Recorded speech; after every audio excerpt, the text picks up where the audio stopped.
பூரி சப்பாத்திக்கு டக்குனு குயிக்காக செய்கிற மாதிரி ஒரு சூப்பர் காம்பினேஷனான குருமா தான் பார்க்க போகிறோம். குக்கரில் 4 ஸ்பூன் தேங்காய் எண்ணெய் சேர்த்திக்கோங்க.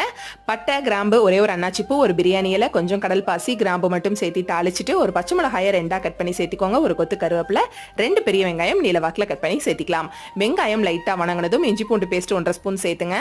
தேவையான அளவுக்கு உப்பும் சேர்த்திட்டு தக்காளி 2, நம்ம வெங்காயம் எந்த அளவோ அந்த அளவுக்கு தக்காளியும் சேர்த்திக்கலாம். வெங்காயம் தக்காளி எல்லாம் நல்லா வணங்கினதும் பீன்ஸ் கொஞ்சம் பெரிய சைஸாக கட் பண்ணி சேர்த்திக்கோங்க. எல்லாத்தையும் நல்லா கலந்து விட்டுக்கலாம். நான் பீன்ஸ் மட்டும் சேர்த்திருக்கேன். நீங்க கேரட், உருளைக்கிழங்கு எதுனாலும் கூட சேர்த்திக்கலாம். மசாலா அரைக்கிறதுக்கு 2 சில்லு தேங்காய், 4 பச்சை மிளகாய், 1 ஸ்பூன் கசகசா, 1 ஸ்பூன் சோம்பு, ஒரு 10 முந்திரி சேர்த்து நைஸா அரைச்சு சேர்த்திக்கோங்க. கொஞ்சமா தண்ணி ஊத்திட்டு உப்பு செக் பண்ணி குக்கரை க்ளோஸ் பண்ணி 2 விசில் விட்டுக்கோங்க. விசில் ஓபன் பண்ணதும் ஃப்ரெஷ்ஷா 1 ஸ்பூன் தேங்காய் எண்ணெய் சேர்த்திட்டு ஃப்ரெஷ் கொத்தமல்லி தழை தூவிட்டு நல்லா ஒரு 5 நிமிஷம் சிம்ல வச்சிருங்க. கடைசியா ஒரு ஹாஃப் லெமன் புழிஞ்சிட்டு இறக்கிடுங்க. சப்பாத்தி, பூரி 2 கூடயுமே ரொம்பவே சூப்பரா இருக்கும். கண்டிப்பா இந்த ரெசிபியை ட்ரை பண்ணி பாருங்க. நெக்ஸ்ட் இதே மாதிரி ஒரு வீடியோல பார்ப்போம்.